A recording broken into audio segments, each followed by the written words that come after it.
Hello guys, ഇന്ന് ഞാൻ എന്തൊക്കെയാണ് കഴിച്ചതെന്ന് കണ്ടാലോ.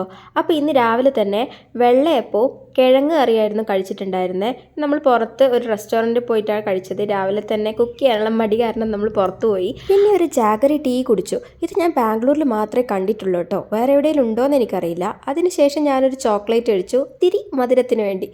നല്ല മൊരുമൊരാന്നുള്ള ഒരു ചിക്കൻ ഫ്രൈയും കൂട്ടിയായിരുന്നു ഇന്നത്തെ ലഞ്ച്. അപ്പോൾ പ്രോൺസ് ബിരിയാണി, ഡേറ്റ്സ് പിക്കിൾ, ചമ്മന്തി, പിന്നെ ഈ ചിക്കൻ ഫ്രൈ അടിപൊളിയായിരുന്നു കേട്ടോ. ഞാൻ ഉണ്ടാക്കിയതുകൊണ്ട് പറയല്ല, അത്യാവശ്യം നല്ല ടേസ്റ്റ് ആയിരുന്നു. ഈ ചിക്കൻ ഫ്രൈയും ഒരു പ്രോൺസും ഈ റൈസൊക്കെ കൂട്ടി കുഴച്ച് കഴിക്കാൻ നല്ല ടേസ്റ്റ് ഉണ്ടായിരുന്നു. ഒരു 3 മണിയൊക്കെ ആയപ്പോൾ ഞാനൊരു വാട്ടർ മെലൺ കഴിച്ചു. വാട്ടർ മെലൺ നല്ലതാണല്ലോ നമ്മുടെ ബോഡിക്ക്, അതിനു വേണ്ടി. പിന്നെ ഒരു 4-4:30 ആയപ്പോൾ ഒരു ചായ കുടിച്ചു. സന്ധ്യ ആയപ്പോൾ ഞങ്ങളൊന്ന് നടക്കാനിറങ്ങി. ഈ തിന്ന ഫുഡൊക്കെ ഒന്ന് ദഹിക്കണ്ടേ. അപ്പോൾ ഈ ബിൽഡിങ്ങിലെ അപ്പാർട്ട്മെൻറ്റിലാണ് കേട്ടോ ഞങ്ങൾ താമസിക്കുന്നത്. രാത്രി പിന്നെ കാര്യമായിട്ട് വിശപ്പൊന്നും ഇല്ലാത്തതുകൊണ്ട് കോൺഫ്ലെക്സ് മാത്രം കഴിച്ചു. അപ്പോൾ ശരി, ഓക്കെ, ബൈ.